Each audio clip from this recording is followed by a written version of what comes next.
karkaleci. Karkaleci është i vështirë, aq sa i lehtë na duket në pastrim, aq i vështirë është. Sepse shikojmë që te kurizi këtu ka një pjesë si të shtyllës kurrizore që është si një fije peri e zezë.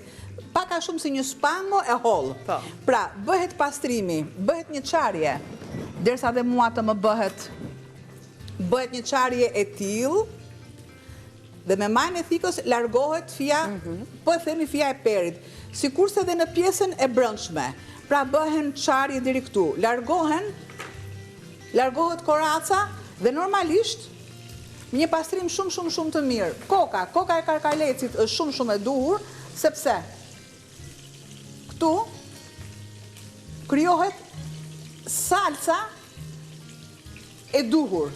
Normalisht dhe shiten në kuti të veçanta, shiten dhe shumë e mirë për përdorimin siç kemi në kolagjenin, përdoret edhe për tek meshkujt.